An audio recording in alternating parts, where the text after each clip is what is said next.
다리에 장애가 생긴 뒤로 회사 면접마다 떨어졌고 결국 굶어 죽을 지경에 이르러 건물 청소 일을 시작하게 됐습니다.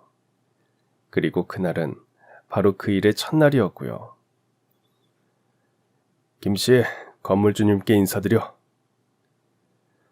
반장이 시키는 대로 인사를 했더니 건물주가 제 앞에 무릎을 꿇고 통곡하기 시작하더군요.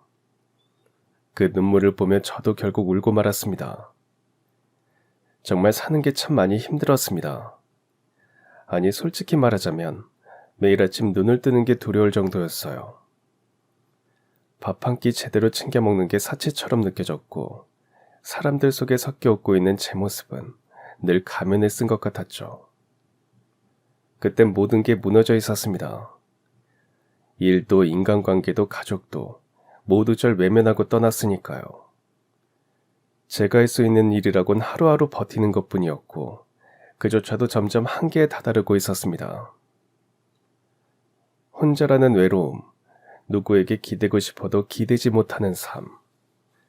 그 속에서 자격지심은 제 마음 깊은 곳을 파고들어 저를 조금씩 갉아먹고 있었죠. 너무 많은 걸 잃고 나서야 나타난 그가 눈물을 흘릴 때 저는 아무 말도 하지 못한 채 그저 눈물만 흘렸습니다. 제 나이 20살이 되던 해 처음으로 고향을 떠났습니다. 대학 진학을 포기하고 동생들 고등학교까지는 뒷바라지하겠다며 혼자 서울행 기차에 올랐죠. 강원도 산골마을에서 자란 저에겐 서울이란 곳이 그저 화려하고 멀기만 했습니다. 하지만 돈 나올 구멍 하나 없는 시골 촌놈에게 서울행은 선택이 아니라 생존이었죠. 평생 탄광에서 일하시던 아버지의 건강이 악화되고 어머니 혼자서 남매를 키우며 생계를 감당하는 모습을 더는 지켜볼 수 없었거든요. 그래서 일자리가 많다는 서울로 올라가 공장이라도 들어가 돈을 벌어야겠다. 그게 당시 제 머릿속엔 전부였습니다. 서울에 도착해 처음 얻은 방은 변두리 쪽방촌에 있는 반지하였습니다. 월세 18만원짜리, 보증금조차 없는 그 방도 겨우 구한 것이었죠. 집안에 있는 돈을 탈탈 털어왔지만 서울에선 그 돈이 너무 적은 돈이더라고요. 처음 그 방 안에 들어섰을 때 이게 정말 사람이 사는 곳이 맞나 싶었습니다. 한 사람이 겨우 놓을 수 있는 공간인 그곳의 오래된 장판에서는 쿰쿰한 곰팡이 냄새가 배어 있었고 창문을 열면 바로 골목바닥이 보였으니까요. 겨울이면 찬바람이 틈새로 술술 들어와 밤마다 두꺼운 옷을 껴입고 자야 했고요. 그래도 어쩌겠어요. 일터에서 막내였고 하루 12시간 서서 일해도 월급은 그 당시 최저임금 수준이었기에 그 방조차 저에겐 감사한 공간이었습니다. 월급날 통장에 돈이 들어오면 어머니께 반은 붙였습니다. 홀로 아버지와 동생 셋을 돌보시는 어머니를 외면할 수 없었으니까요. 유난히 힘들 땐 나만 참으면 된다며 가슴을 치면서 꾹꾹 참았고요. 그 방에서 저는 그렇게 연글며 어른이 되었습니다. 밥 한 끼, 전기세 한 줄도 스스로 책임져야 했던 그 좁은 방 안에서 참 많이도 제 자신을 다져야 했거든요. 괜찮다. 견뎌보자. 언젠가는 이 좁은 방을 나가게 될 날이 오겠지. 그때 저는 고된 서울살이를 견디며 조금씩 단단해지고 있었습니다. 그리고 그때 제 옆방에 살던 놈이 바로 김성태였습니다. 성태도 저와 같은 해 고향에서 올라와 홀로 서울살이를 시작했더군요. 더 놀라운 건 우리가 같은 중학교를 다녔다는 겁니다. 학년이 달라 직접적인 인연은 없었지만 고향 얘기 몇 마디 나누는 순간 금세 통하더라고요. 그래서 1살 차이였던 저와 성태는 그냥 친구하기로 했습니다. 단지 같은 고향이라는 이유만으로 우리는 첫 만남부터 친구가 되었고 시간이 흐르면서는 서로 너무 잘 통해 형제처럼 붙어 다니게 되었죠. 그만큼 외로웠던 것도 같습니다. 그때 우리는 둘 다 참 가난했기에 마음 놓고 어디 가지도 못했거든요. 길거리 토스트 한 조각도 사치였으니까요. 월급날이 가까워질수록 남겨둔 돈이 떨어지면 컵라면 하나를 끓여 반으로 나눠 먹기도 했습니다. 국물은 네가 마셔라. 난 괜찮다. 성태는 늘 웃으며 젓가락을 먼저 내려놓았고 저는 그런 성태에게 고마운 마음으로 말없이 밥을 먹었죠. 그래도 한 살 형이라고 성태는 저를 잘 챙겨주었습니다. 한 번은 한겨울에 제가 열이 펄펄 끓어 39도까지 올랐던 적이 있었거든요. 감기에 독감까지 겹쳐 혼자 끙끙 앓고 있었고요. 약을 먹을 생각도 병원에 갈 생각도 못한 채 미련하게 버티고 있었죠. 그때 성태가 제 방문을 벌컥 열고 들어와서는 말없이 저를 이불로 감싸 안고 제 이마에 찬 수건을 얹어줬습니다. 그때가 새벽 2시쯤 되었을 겁니다. 정신이 혼미할 정도로 아팠지만 밤새도록 제 곁을 지키던 성태의 얼굴은 아직도 기억납니다. 그날 이후로 저는 그 친구를 단순한 친구로는 볼 수 없게 되었어요. 그냥 진짜 가족 같았습니다. 일이 끝나고 집 앞에서 만나 맥주 한 캔 사서 골목길 평상에 앉아 이런저런 얘기를 나누던 날들도 있었죠. 그때 얼마나 푸념을 늘어놓았는지 모릅니다. 서울살이가 힘들다는 말, 고향이 그립다는 말이 대부분이었고 언젠가는 꼭 성공해서 부모님 고생 안 시키겠다는 다짐도 자주 했습니다. 남들이 보면 별것 아니라고 할 시시콜콜한 꿈이었지만 그런 꿈을 함께 꾸던 시절이 분명히 있었습니다. 지금도 가끔 그때 우리가 웃으며 어깨를 툭툭 치던 그 골목길과 비슷한 길을 지나가기라도 하면 그 시절이 눈앞에 아른거리곤 합니다. 그렇게 김성태라는 이름은 제 청춘의 가장 따뜻한 한 페이지로 남았고요. 세상에서 가장 믿을 수 있는 그런 사람이 바로 성태였으니까요. 서로 결혼하는 것도 보았고 아이를 낳아 아빠가 되는 것도 보았죠. 풀리지 않을 것 같았던 저와 성태의 삶도 조금씩 나아지는 모습을 보며 서로 힘을 낼 수 있도록 응원을 하는 사이가 되었습니다. 각자 시작한 일이 달랐기에 가는 길은 달랐지만 말이죠. 그러다 30쯤이 되었을 때 저는 작은 인쇄소를 차렸고 성태는 사업을 한다며 저보다 몇 발짝 앞서가는 듯 했습니다. 처음엔 명함 하나 찍어달라고 들렀던 성태가 나중엔 명함 1000장, 전단지 몇만 장을 주문해 가더라고요. 덕분에 개업 초기부터 숨통이 좀 트이기도 했어요. 병수야, 너 나중에 잘 되면 내 덕인 줄 알아라. 성태는 그렇게 웃으면서도 매번 돈은 단 한 푼도 깎지 않더라고요. 오히려 현금으로 결제하면서 저에게 당부하듯이 그러더군요. 작은 가게는 현금이 돌게 해야 돼. 알지? 나 말고도 다른 거래처에 외상 주지 말고. 말투는 가벼운 농담처럼 했지만 그때마다 저는 고마움이 가슴에 박혔습니다. 그렇게 각자 자리에서 열심히 살아냈어요. 성태는 건설 쪽으로 크게 성공했고 저는 인쇄소를 20년 넘게 운영하면서 동네 사람들에게 믿고 맡기는 집으로 인정도 받게 됐죠.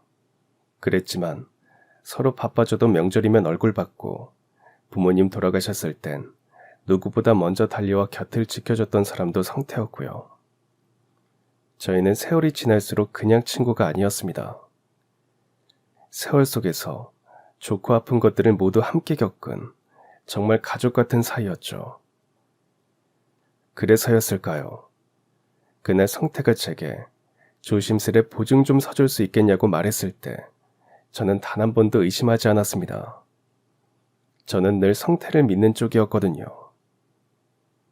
성태는 제가 군대 다녀와서도 제일 먼저 연락했던 친구였고요. 서울에 올라와 아무 곳에도 의지할 수 없을 때부터 힘든 시절도 기쁜 순간도 같이 겪었으니까요. 그런 성태가 어느 날 좀 다급해 보이는 얼굴로 절 찾아왔습니다. 그간 성태에게서는 볼 수 없던 얼굴이었죠. 그날이 아직도 생생해요.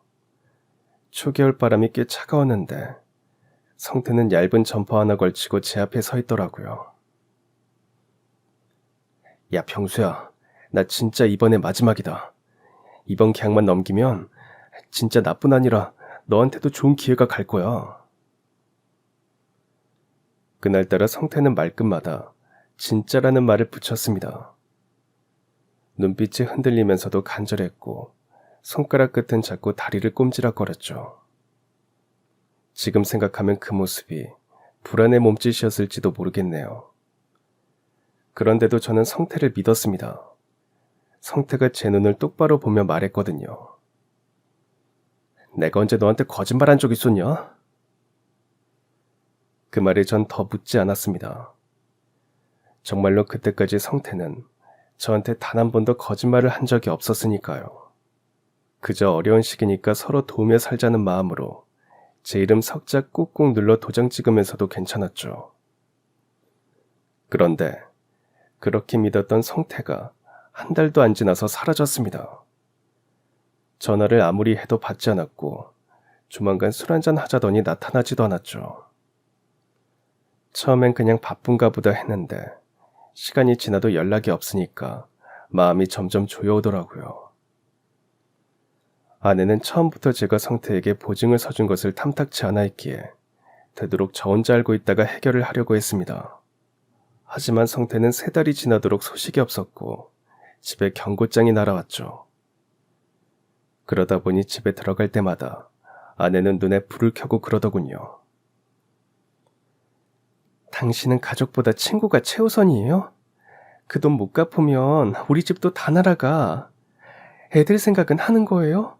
당신 인쇄소도 위험하잖아. 그런 아내의 채근을 이기지 못해 결국 제가 직접 성태를 찾아갔습니다. 사업이 커지다 보니 분명 무슨 사유가 있을 거고 만나고 나면 얼마 뒤에 바로 해결될 거라고 믿으면서요. 그런데 성태가 운영하던 회사는 이미 폐업 신고가 되어 있더군요. 당황한 저는 성태의 집으로 찾아가 봤지만 아이들과 함께 살던 그 집 현관문엔 우편물만 잔뜩 쌓여있을 뿐이더라고요. 문을 아무리 두드려도 집안이 비었는지 아무 대답도 없었고요. 한동안 성태 이름을 부르며 문을 두드리며 그 앞에 멍하니 서 있다가 제 속에서 무너져 내리는 소리를 들었습니다. 믿었거든요. 정말 진심으로 믿었으니까요. 설마 성태가 나한테 사기를 칠까? 설마 그럴 리는 없지. 그런 생각으로 버티던 제가 참 바보였던 거죠. 네가 그때 도장을 받아내고 돌아설 때 어떤 마음이었니? 내가 눈치 못 챈 게 아니라 모른 척한 거였을지도 모른다. 널 잃고 싶지 않아서 믿으려고 했을지도 모르지. 하지만 지금 너는 내 인생을 통째로 무너뜨린 사람이 되어버렸어. 그렇게 혼잣말을 삼키며 저는 좌절이라는 것을 맛보았습니다. 그때부터 지옥 같은 15년이 시작되더라고요. 저는 성태가 지은 빚을 갚지 못했기에 제 인쇄소는 빚더미에 앉았고 결국 폐업했거든요. 집도 경매로 넘어갔고 아내는 더 이상 견디지 못하고 아이들을 데리고 떠났죠. 처음부터 제 인생을 망가뜨릴 거라고 생각했으면 그 친구를 믿지 않았을 겁니다. 저처럼 장남이라며 늘 가족 책임에 치이던 놈이었고 제 앞에선 항상 허세도 내려놓고 울던 놈이었죠. 그렇게 믿었어요. 아니 믿고 싶었습니다. 그래서 선뜻 도장 찍었던 것 같습니다. 괜찮아. 내가 너한테 언제 거짓말한 적 있냐? 그 한마디를 믿고 저는 수억짜리 보증 서류에 서명했죠. 그게 제 인생의 끝이 될 줄은 몰랐습니다. 그 친구 대신 채권자들이 저를 찾아왔고 법원에서 날아온 등기로 현실을 직면하게 됐죠. 기아가 연대보증인으로 서명한 채무에 대해 전액 변제를 요구합니다. 처음엔 이게 무슨 일인지 몰랐어요. 제가 감당하기에는 너무 큰 금액이었고 저는 보지도 못한 돈이었으니까요. 눈앞이 하얘졌는데 아내가 서류를 들고 덜덜 떨면서 묻더라고요. 당신 대체 무슨 짓을 한 거야? 여기 3억이라고 써있잖아. 괜찮을 거라며 다 해결될 거라고 했잖아. 당신한테 애들이랑 나는 안중에 있기는 해? 그 순간 저는 말문이 막혀 아무 말도 못했습니다. 아내는 밤낮으로 저를 원망했고 가족들은 모두 등을 돌리더라고요. 동생들도 제가 도와달라고 할 것을 알기라도 한 듯 연락을 피하더군요. 부모님이 돌아가시고 제가 부모 대신이라며 어려울 때마다 와서 약간의 돈을 받아가던 때와는 완전히 다르게 말이죠. 20살부터 50살이 되도록 저는 뭘 위해 살았나 싶어 슬펐습니다. 그런 저를 그 순간에는 아무도 봐주지 않더라고요. 원망만 쏟아내고 비난하기 바쁜 것처럼 보일 정도로요. 네가 사람 하나 잘못 믿은 대가를 왜 우리가 다 치러야 하나? 아이들과 아내를 데리고 가시는 장인어른은 제 얼굴조차 보지 않고 말씀하셨고 아이들마저 위축돼 제 눈도 제대로 못 마주치며 따라갔습니다. 그런 아이들을 보며 저는 한숨만 내쉴 뿐이었어요.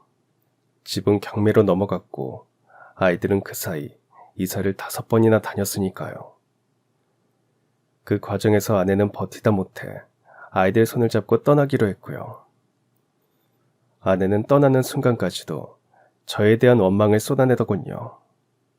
당신은 사람 하나를 믿은 게 아니라 우리 가족을 버린 거야. 이제 무슨 일이 있어도 우리 찾을 생각하지 마. 당신처럼 망한 아빠? 애들한테 부담이니까 절대 찾지 마. 그러는 아내를 보면서도 아이들은 아무 말도 하지 않았기에 모두 아내의 생각과 같구나 하는 생각이 들더라고요. 그렇게 혼자 남은 저는 하루 벌어 하루 먹고 사는 신세가 됐습니다. 해보지 않은 일을 나이가 들어 하려니 몸이 성할 날이 없었고 몇 해 전에는 공사장에서 넘어지면서 다리를 심하게 다치기도 했죠. 그 후로 몇 년을 재활치료에 매달렸지만 다리는 성해지지 않았고요.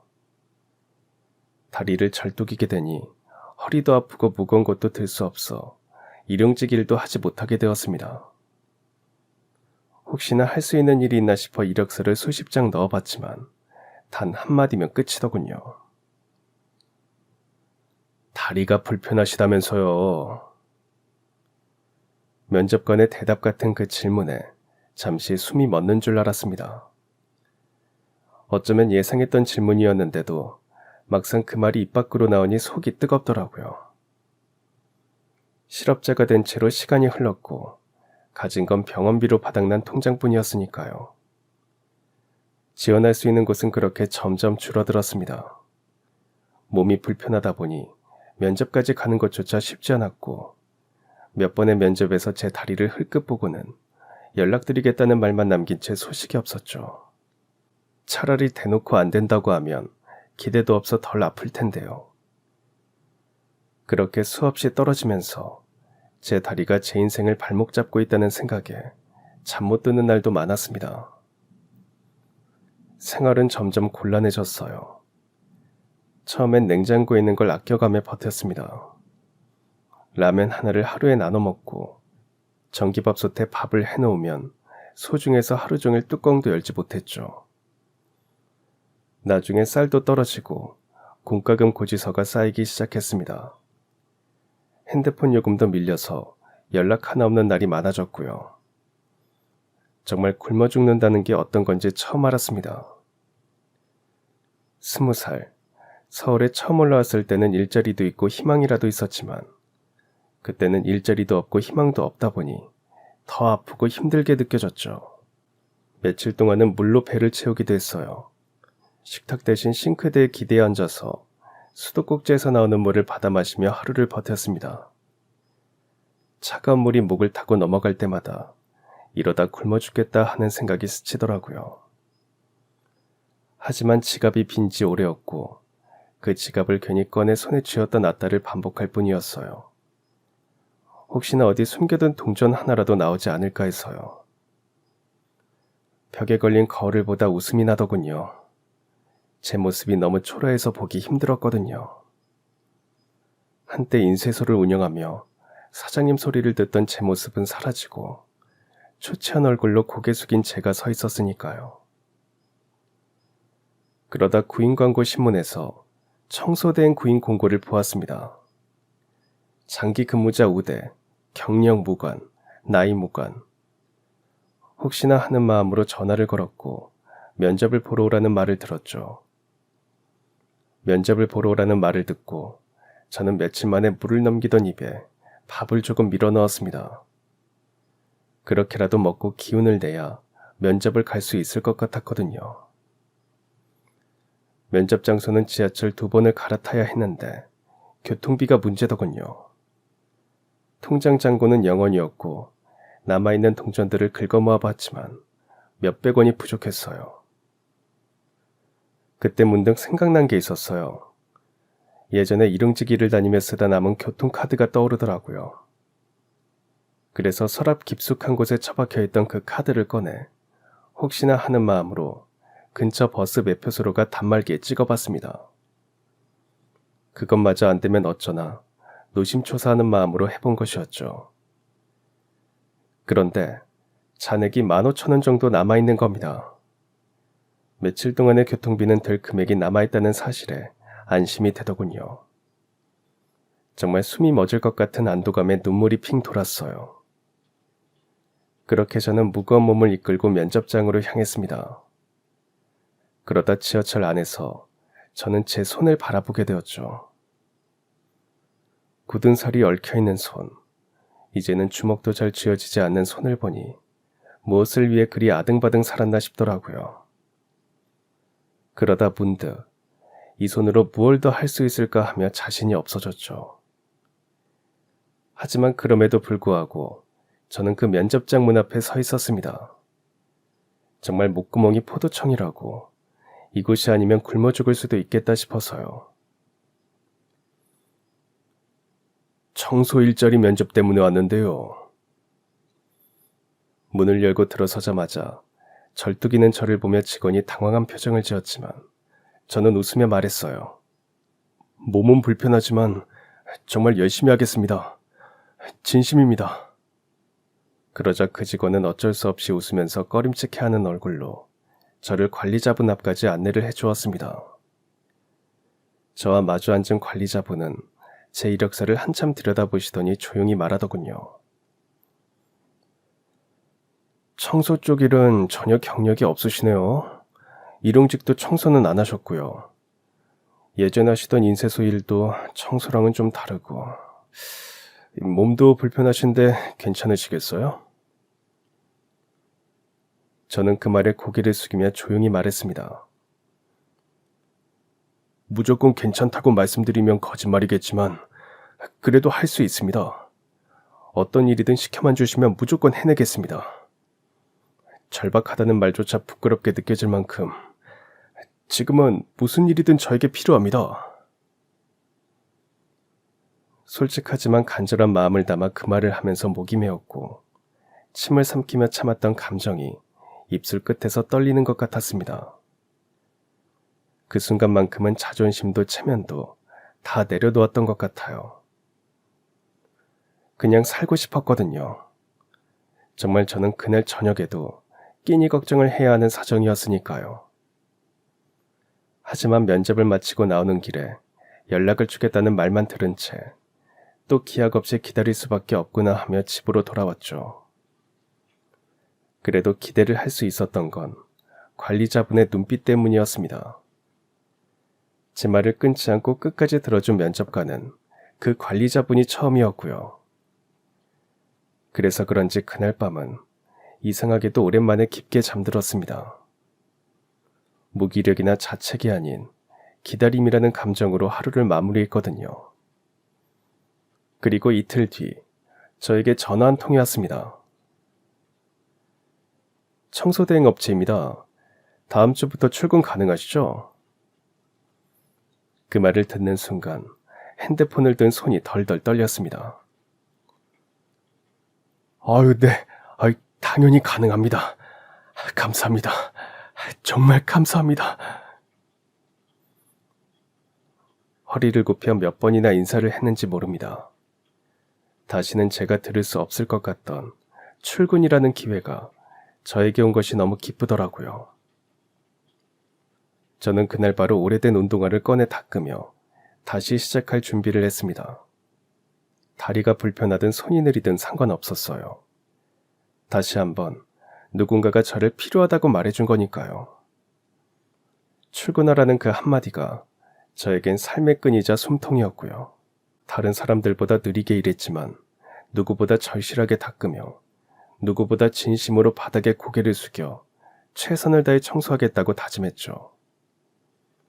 그렇게 저는 다시 한 걸음씩 세상으로 나아갈 수 있다는 희망을 품었습니다. 전화를 받고 다음 주 새벽이 되어 오래된 상가 건물 앞에 서기 전까지 혹시나 채용 취소 전화를 받을까 걱정을 하긴 했지만 말이죠. 드디어 출근을 한 날, 반장이 저를 보며 말하더군요. 엄청 힘들 수 있어요. 이 일이 생각보다 고된 일입니다. 괜찮겠어요? 그런 반장에게 저는 확신을 주기 위해 힘을 주어 대답했죠. 네, 괜찮습니다. 아니, 괜찮아지겠습니다. 제 대답은 단호했지만 솔직히 말하면 그 순간 가슴이 덜컥 내려앉았습니다. 긴장도 됐고 솔직히 두려움도 생겼다고 할까요. 한 번도 해보지 않은 일이고 여기서 더 물러날 곳도 없었기에 더 긴장이 되더라고요. 하지만 저는 그렇게 보이지 않으려고 고개를 끄덕이며 천천히 건물 안으로 들어섰습니다. 제가 맡은 작업은 오래된 상가 건물의 내부를 새벽부터 청소하는 것이었죠. 반장이 처음으로 저에게 보여준 지하에는 오랜 시간이 흐른 것을 증명하는 듯이 묵은 곰팡내가 배어있더군요. 천장 곳곳엔 물이 샌 흔적이 남아있는 곳도 많았고요. 바닥은 여러 겹의 얼룩으로 덮여 있었고 유리창은 햇빛을 거부하듯 뿌옇게 먼지로 뒤덮여 있었죠. 이제부터 이곳을 내가 다 닦아야 하는구나. 그 생각이 머리를 스치자 괜히 숨이 가빠졌습니다. 그리고 한편으론 마음 한구석에서 뜨거운 것이 밀려 올라오더라고요. 그래, 이게 내 자리야. 내가 할 일이야. 누구도 대신 살아줄 수 없는 내 인생이니까. 그렇게 생각하자마자 청소도구함에 꽂혀있는 헝겊과 걸레, 거칠고 무거운 밀대 하나까지도 새롭게 느껴지더군요. 이 낡은 도구들이 오늘부터 저의 손발이 되어줄 것이라 생각하니 왠지 모르게 든든해지기도 했고요. 여기 유리창 먼저 닦아줘요. 저의 그런 감상들을 깨기라도 하는 듯 반장이 제 등을 툭 치며 말했습니다. 고개를 끄덕이고 조심스레 창문을 바라보았죠. 창문 너머로 밝아오는 희미한 아침 햇살이 비추고 있더라고요. 아직 닿기 전이라 잘 느껴지지 않는 그 햇살이 닿고 나면 반짝이며 안으로 들어올 거라는 기대를 하게 되더군요. 세상이 조금씩 맑아지는 느낌일 거라는 생각도 하게 되면서요. 마치 내 인생의 유리창도 조금씩 닦이고 있는 것 같았습니다. 그리고는 걸레를 손에 꼭 쥐면서 어디부터 하는 게 좋을지 보았죠. 내가 다리 때문에 조금 느려도 누구보다 열심히 할 거야. 바닥을 닦는 게 아니라 내 인생을 다시 닦는 거니까.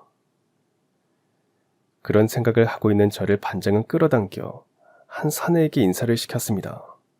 얼결에 그 손길에 이끌려 반장 뒤에 바짝 붙어섰죠. 저를 잡아당긴 반장은 속삭이듯 저에게 말을 하더라고요. 자, 저기 오시는 분이 김씨 건물주님이야. 인사드려.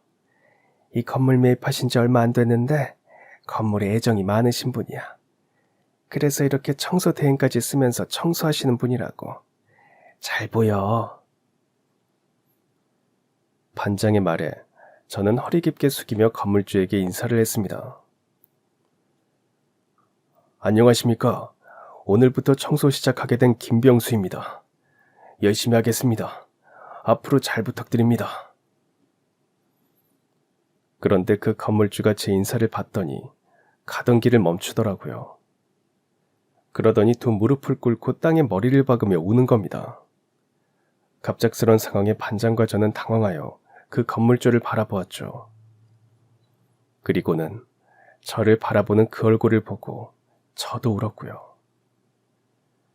끝을 향해 가던 그 어느 날, 정말 아이러니하게도 제 인생을 송두리째 무너뜨렸던 한 사람과 다시 마주치게 된 겁니다. 바로 성태가 16년 만에 건물주가 되어 제 앞에 섰더라고요. 중마고라 불렀던 친구였고 누구보다 믿었던 사람이었고 어떤 날에는 제 세상에 가장 빛나는 시절을 함께했던 사람인 그 성태요. 그리고 제 인생에서 가장 깊은 상처를 남기고 떠난 사람인 그 성태 말이죠. 그런 사람이 다시 제 앞에 나타난 겁니다. 병수야, 나 성태야. 미안하다. 정말 미안하다. 세상에, 제가 청소를 하기로 한 그 건물의 건물주가 바로 16년 전 저를 배신하고 사라졌던 김성태였던 겁니다. 처음엔 그냥 비슷하게 생긴 사람인가 싶었어요. 그런데 그 눈빛, 말투, 그리고 저를 알아보고 얼어붙은 그 표정까지 성태가 맞았습니다. 그 순간 심장이 쿵 하고 떨어지더군요. 머릿속이 새하얘졌고 손에 들고 있던 물걸레를 바닥에 툭 하고 떨어뜨렸죠. 어떻게 아직도 제 이름을 그렇게 부를 수가 있나 싶어 그저 멍하니 성태를 바라볼 뿐이었습니다. 성태는 무릎을 꿇은 채로 눈물을 주룩주룩 흘리며 울기만 하더군요. 아무 말 없이 조용히 그 큰 키에 정장을 잘 차려입은 채로 말이죠. 그렇게 조용히 한참을 울더니 결국은 어깨를 들썩이면서 제 이름을 부르며 미안하다고 말하기를 반복하며 흐느껴 울기 시작하더라고요. 그 울음소리에 새벽부터 출근을 한 건물 사람들이 하나둘 나와보기도 하더군요. 하지만 저는 그 자리에 그대로 얼어붙은 채 서 있었습니다. 심장이 뛴 건지 떨린 건지 모르겠지만 한참을 그렇게 서 있다가 저도 모르게 눈물이 흘러나오더라고요. 16년이었습니다. 성태가 저에게 어떤 말도 없이 그 빚을 남기고 떠난 그 세월이요. 그 오랜 시간 동안 저는 얼마나 그 이름을 속으로 수백 번 수천 번 원망했는지 모릅니다. 그런데 정말 이상하죠. 그렇게 원망하고 미워하면서도 한 번쯤은 정말 단 한 번만이라도 다시 마주치게 되길 바랐던 것 같습니다. 왜 그랬는지 모르겠지만요. 아마 성태가 어딘가에 살아있기를 바랬던 것도 같아요. 저의 모든 것을 잃게 한 사람이기는 했지만 함께 보낸 30년이라는 시간은 저에게 아무 의미가 없던 시간이 아니었으니까요. 그저 저를 떠난 가족을 그리워하듯이 그렇게 그리워했던 것 같습니다. 멀어졌어도 염려를 하지 않는 일이 없는 게 가족이니까요. 그렇게 한참을 울던 성태는 무릎을 꿇은 채로 저에게 말했습니다. 그때 나도 크게 망했었어. 나쁜 놈들한테 사기당해서 돈도 다 날리고 나중엔 진짜 죽으려고 바닷가까지 갔다가 간신히 살아서 다시 바닥부터 시작했어.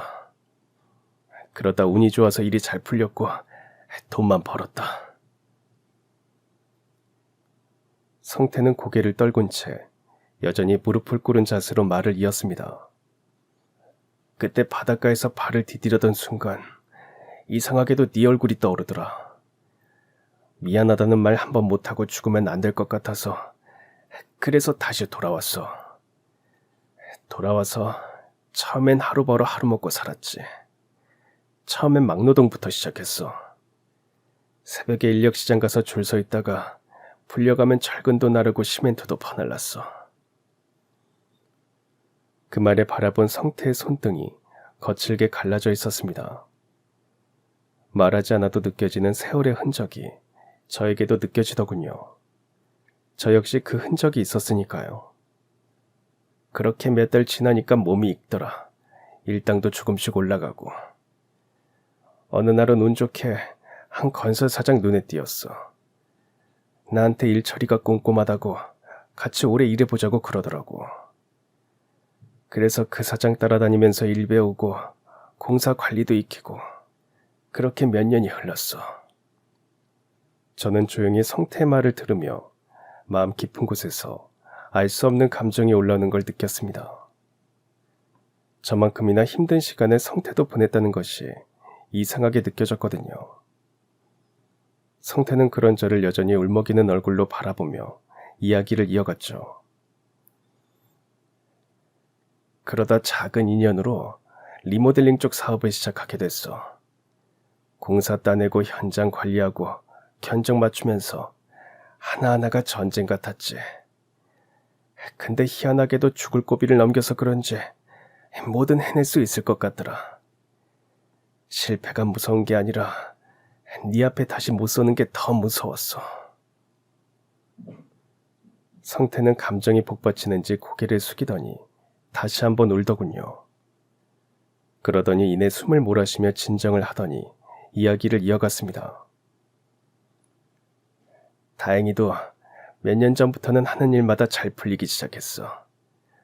소개로 소개를 받고 그러면서 좋은 사람들도 만나고 내 명의로 된 사업체도 생기고 직원도 몇 명 두게 됐고. 하지만 돈이 쌓여도 마음이 비어 있었어. 그 공허한 마음을 어디에도 털어놓을 수가 없더라. 성태의 그 말에 문득 제 가슴속 깊이 묻어뒀던 어떤 무게가 스르르 풀리는 듯 했습니다. 병수야, 내가 일이 풀리기 시작하면서 널 찾아다녔는데 아무리 찾아도 연락이 안 됐어. 너희 동생들도 모른다고 하더라. 정말 미안해. 내가 많이 늦었지만 평생 너를 책임질게. 그날 성태를 다시 마주하게 될 줄은 정말 꿈에도 몰랐습니다. 성태가 떠난 후 제 안에 남은 건 배신감과 분노, 그리고 지독한 공허함뿐이었죠. 무너진 믿음 위에 다시 뭘 쌓아야 할지도 몰랐고 쌓을 이유도 없다는 생각에 모든 것이 사라진 기분이었고요. 그런데 다시 성태를 만나고 그동안의 이야기를 듣는 순간 숨이 턱 막혔고 심장은 미친 듯이 뛰었습니다. 이게 꿈인가 악몽인가 싶다가 차라리 환각이었으면 좋겠다고 생각했어요. 하지만 성태는 조용히 정말 말도 안 되게 제 앞에 무릎을 꿇더니 고개를 숙이고 울면서 잘못을 빌었습니다. 정말 미안해. 내가 이렇게 너 덕분에 살아있었어. 그리고 매일 널 떠올리며 살아왔어. 이제 다 갚을게. 내가 너를 얼마나 찾았는데. 이제 내가 다 갚을게. 그 말을 듣는 순간 머릿속에 복잡하게 엉켜있던 실타래가 하나하나 풀려나가기 시작했어요. 혼란스러웠고 화가 났고 슬펐고 또 어딘가 모르게 안도감이 밀려오면서요. 저는 그때까지는 성태를 미워하며 살아왔다고 생각했는데 제 앞에서 눈물이 뚝 하고 떨어지는 걸 보면서 제 마음을 부정할 수 없었죠. 왜 그랬는지, 어떤 사정이 있었는지 지금 와서 그런 게 뭐가 중요할까 싶을 정도로요. 그래도 성태가 잘 살아있었고 제 앞에서 무릎을 꿇고 눈물까지 삼키며 용서를 구하고 있다는 사실이 중요하더라고요. 그 한 가지 사실만으로 제 안에 모든 게 뒤흔들려 버렸으니까요. 정말 인생이란 게 언제 어디서 어떤 장면을 마주하게 될지 모른다는 말, 그게 이런 거였나 싶더군요. 16년이라는 시간 동안 단단히 걸어 잠갔다고 믿었던 제 감정이 그날 그렇게 전부 무너져 버렸습니다. 그날 이후 저는 다시 일어설 수 있었습니다. 성태는 저를 자신의 건물 청소 전담 관리인으로 고용해 주었거든요. 그 덕분에 저는 이제 아침마다 깨끗이 닦인 복도와 계단을 보며 작은 보람을 느끼고 있고요. 청소 용역들을 관리하며 저도 나서서 건물 청소를 하거든요. 처음엔 계단 하나를 닦는데도 어깨가 뻐근했고 괜히 누가 볼까 조심스러웠지만 며칠 지나니 손에 익더군요. 무심코 내려다본 복도가 반질반질 빛날 때면 왠지 모르게 제 안도 조금씩 정리되는 느낌이 들었습니다. 무너졌던 자존감이, 사람들과의 단절로 얼어붙었던 마음이 다시 천천히 아주 조용하게 회복되기 시작하는 것 같고요. 건물주인 성태는 늘 일정한 시간에 저를 찾아와 커피를 한 잔 건네고는 말없이 저와 함께 건물 복도를 걷자고 하더라고요. 말없이 함께 걷는 그 시간이 저에게는 위로가 되더군요. 전처럼 아무렇지 않게 웃고 떠들기에는 16년의 세월이 있었지만 그저 그렇게 아무 말 없이 걷다 보면 성태와 제가 20대로 돌아간 것 같았죠. 사실 다시 만나고 나서 며칠 뒤 성태는 조심스레 제 앞에 봉투 하나를 꺼내 놓았습니다. 이건 그때 네가 떠안았던 빚이야. 원금이랑 이자까지 다 계산해서 넣었어. 지금이야 말할 수 있겠지만 그 빚 갚는다는 생각 하나로 버틴 시간들이었어. 그리고 혹시나 네가 날 용서해줄 날이 오지 않을까, 내 이야기를 네가 한 번만 들어줄 날이 오지 않을까 하면서 그게 내 마지막 바람이었어. 이렇게 줄 수 있어서 정말 다행이다. 저는 그 돈 봉투를 내려다보다가 천천히 성태를 바라보았습니다. 성태의 얼굴엔 16년의 후회와 진심이 고스란히 담겨 있더라고요. 그러다가 제 눈에도 알 수 없는 눈물이 다시금 흐르기 시작하더군요. 그토록 미워했던 그 사람이었지만 결국엔 나에게 돌아온 가족이었으니까요. 그리고 그 돈을 가지고 아내와 아이들을 찾아갔습니다. 아내와 아이들 역시 지난 16년 동안 고생을 했을 테니까요. 그 고생을 그 돈으로 모두 다 보상할 수는 없지만 그렇게라도 해야 제 마음의 빚도 갚아주겠다 싶더라고요. 그렇게 성태에게 받은 돈 봉투를 들고 저는 가족이 지낸다는 곳으로 향했습니다. 그곳을 찾기 위해 처남에게 연락을 해서 겨우 알아내었죠. 수십 번, 아니 수백 번쯤은 머릿속으로 그렸던 장면이었지만 실제로 그 문 앞에 서니 다리가 떨려서 한참을 망설이게 되더라고요. 배를 누르고 안쪽에서 답이 오길 기다리면서는 너무나 초조하더군요. 드디어 문이 열리고 그 안에 서 있는 아내를 보는 순간 모든 말이 목구멍에 걸려 나오질 않았습니다.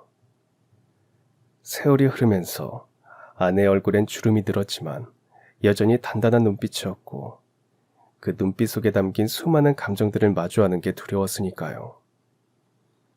하지만 제 생각과는 달리 아내는 아무 말 없이 저를 바라보다가 묻더군요. 정말 오지 말라고 한다고 나타나지도 않더니 이제 와서 무슨 일이에요? 그동안 애들 결혼한 건 알아요? 손주들도 넷이나 돼요. 저는 그 말에 아무 말도 못하고 천천히 돈 봉투를 내밀었습니다. 아내는 그 돈 봉투를 바라보다가 눈물을 닦더니 묻더라고요. 그 사람한테 받은 거야?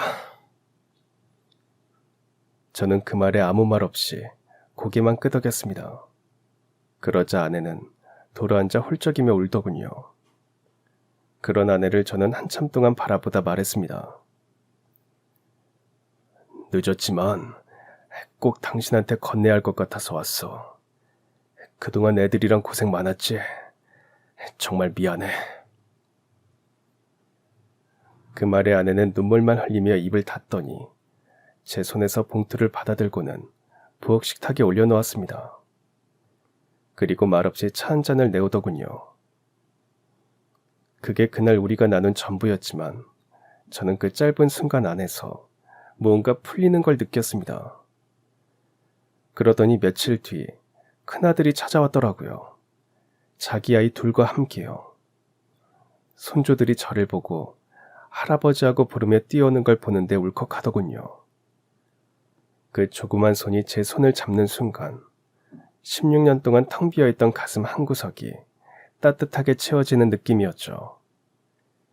그리고 작은 딸아이도 얼마 지나지 않아 연락을 해왔고 조심스레 가족 모임이 열렸습니다.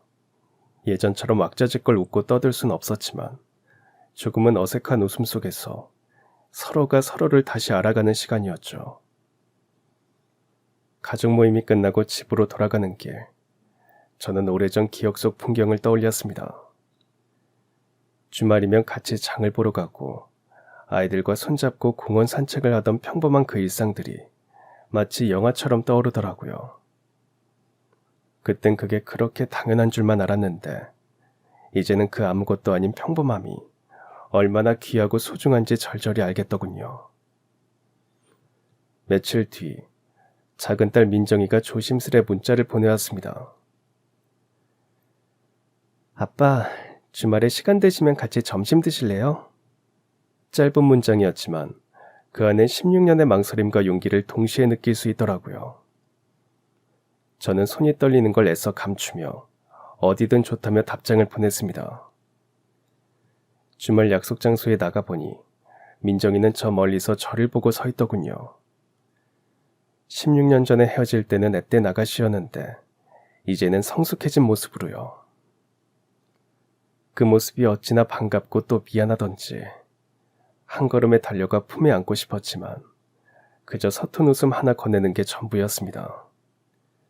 그런 저를 보며 민정이는 작게 웃더니 말하더군요.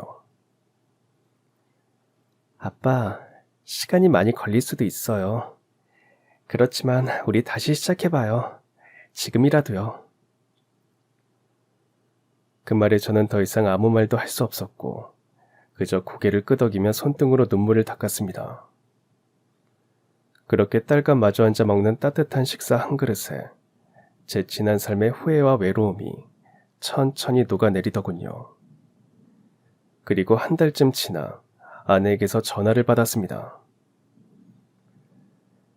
시간 되면 집에 잠깐 들러요. 저녁이라도 먹고 가게. 그 한마디에 저는 다시 가족으로 걸어 들어갈 수 있다는 희망을 품게 되었고 그날 이후로는 종종 아이들과 손주들을 만나게 되었죠. 아내와는 말없이 차를 마시며 시간을 보내기도 했고요. 물론 완전히 예전으로 돌아간 건 아니었습니다. 서로에게 쌓인 세월의 무게와 상처는 쉽게 사라지지 않았지만 조금씩 아주 천천히 우리는 서로를 받아들이고 있었죠. 성태와의 산책길에서도 저는 차분하게 그 이야기를 전했습니다. 고맙다. 네 덕분에 나 다시 가족의 정을 느낄 수 있게 됐어. 성태는 말없이 걷던 발걸음을 멈추고 제 어깨를 툭 치더군요. 가족은 언젠가 다시 만나는 거야. 그게 가족이니까. 병수 너가 나를 받아준 것처럼 말이야. 그 말에 저는 처음으로, 정말 처음으로 지난 16년을 견딘 제 자신에게 그리고 그 모든 걸 감내해준 가족에게 고개 숙여 감사한 마음을 전할 수 있었죠. 지금도 저는 가끔 그 복도를 성태와 함께 걷습니다. 말없이 나란히 걷는 그 시간 속에서 저는 비로소 다시 가족 속으로 걸어가고 있는 중입니다. 비록 느리지만 분명히 따뜻한 걸음으로요. 아내는 여전히 웃지도 않고 말수도 적었지만 가끔씩 저에게 점심 먹었냐고 묻거나 비 오는 날 우산을 챙기라고 연락을 하더라고요. 그러는 걸 보면 마음의 문이 아주 조금은 열렸다는 게 느껴지더군요. 손주들은 주말이면 제가 일하는 건물로 놀러 오기도 합니다. 제가 닦아놓은 복도에서 장난감을 굴리고 성태가 사다 놓은 아이스크림을 들고 입가에 묻히며 그렇게 해맑게 웃는 아이들을 보며 저는 이따금 울컥하더라고요. 다시는 되돌릴 수 없는 세월이 있었지만 이렇게라도 늦게나마 무너졌던 가족의 틈을 조금씩 메어갈 수 있다는 게 저에게는 참 고마운 기적이니까요. 그렇게 저는 절뚝이는 발걸음으로 매일 복도를 닦고 성태와 나란히 걷기도 하죠. 손주들이 놀러오는 주말이면 손주들과 웃고 떠들며 살아갑니다. 다 지나간 줄 알았던 삶이 이제야 조금씩 다시 시작되는 것 같습니다. 무너졌던 시간 위에 이제라도 작고 단단한 행복을 쌓아가고 있는 것 같고요. 그리고 한 달에 한 번 정도 성태는 저와 마주 앉아 조용히 술잔을 기울입니다. 그때마다 성태는 말하곤 하죠. 네가 날 다시 받아준 건 이 세상이 내게 준 두 번째 기회야. 그리고 저도 늘 그 말로 답합니다. 사람은 누구나 실수해. 진짜 중요한 건 그 실수를 어떻게 갚느냐는 거지. 이제는 정말 그렇게 생각합니다. 고통도 배신도 후회도 누군가에게는 다시 사랑과 용서로 돌아올 수 있는 이유가 된다고요. 살아있는 한 언제든 다시 시작할 수 있다고 말이죠. 그리고 정말 고마운 사람에게 늦어서도 진심으로 사과할 수 있다면 그 인생은 아직 희망이 있는 인생이라는 생각도 합니다. 물론 다시 되돌아가기까지는 굉장한 희생과 고통이 따르기는 하지만 말이죠. 이제 조금은 알 것도 같습니다. 누군가에게 준 진심은 언젠가 어떤 형태로든 되돌아온다는 것도요. 그리고 저는 지금 그 되돌아온 진심 위에서 다시 한 발짝씩 걸어가고 있고요. 그러다가도 이따금 그런 생각이 듭니다. 그날 내가 용기를 내지 않았다면, 그날 성태가 내 손을 잡아주지 않았다면, 지금의 이 평온하고 따뜻한 시간은 없었을지도 모른다는 생각 말이죠. 사람이 살아간다는 건 사실 대단한 게 아니라는 것도 이제는 조금 알 것 같습니다. 그저 매일 누군가의 안부를 묻고 같이 밥 한 끼를 나누고 힘들 땐 말없이 곁에 있어주는 것만으로도 충분하더라고요. 그 평범하고도 단순한 진심들이 우리 삶을 지탱해주는 거라는 것도요.